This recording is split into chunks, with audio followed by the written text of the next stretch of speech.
مختار مسعود اردو نثر میں ایک منفرد اسلوب کے مالک ہیں۔ تبصرہ کریں۔ مختار مسعود کی نثر اردو ادب میں ایک منفرد اور نمایاں مقام رکھتی ہے۔ ان کا اسلوب نہ صرف فکری گہرائی اور فلسفیانہ بصیرت کا حامل ہے بلکہ اس میں شاعرانہ رچاؤ، تاریخی شعور اور تہذیبی تناظر بھی شامل ہے۔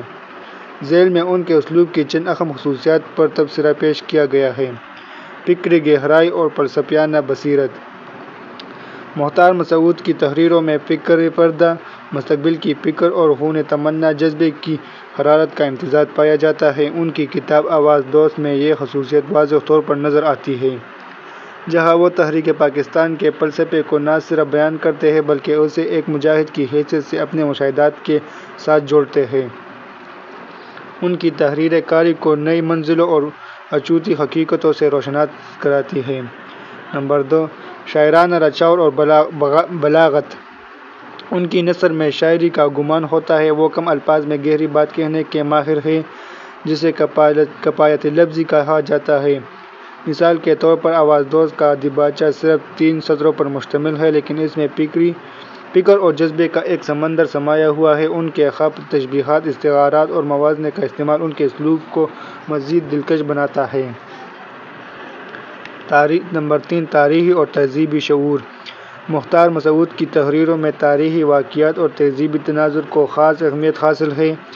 وہ مینار پاکستان کی تعمیر کے دوران یادگار پاکستان کے نام کو تبدیل کرکے مینار پاکستان کرنے کا فیصلہ کرتے ہیں، کیونکہ ان کے نزدیک پاکستان ایک زندہ حقیقت ہے، نہ کہ صرف ایک یادگار۔ ان کی کتاب لوح ایام میں ایرانی انقلاب کے مشاہدات کو پاکستانی تناظر میں پیش کیا گیا ہے، جو ان کے تاریخی شعور کی عکاسی کرتا ہے۔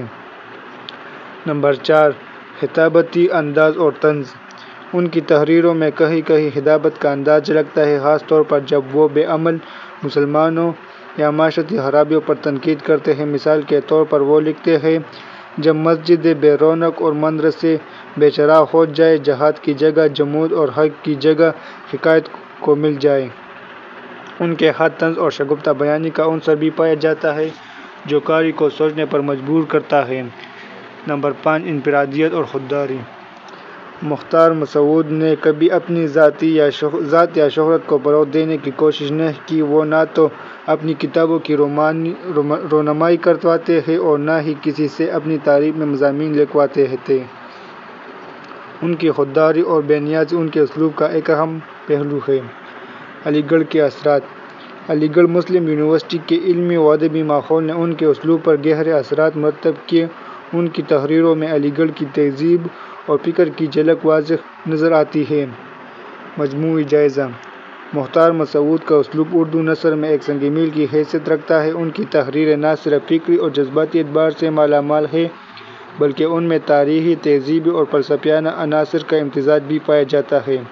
ان کی کتابیں آواز دوست، سفر نصیب اور لوح ایام اردو ادب کا بیش بہا سرمایہ ہے، جو ان کے منفرد اسلوب کی شہادت دیتی ہے۔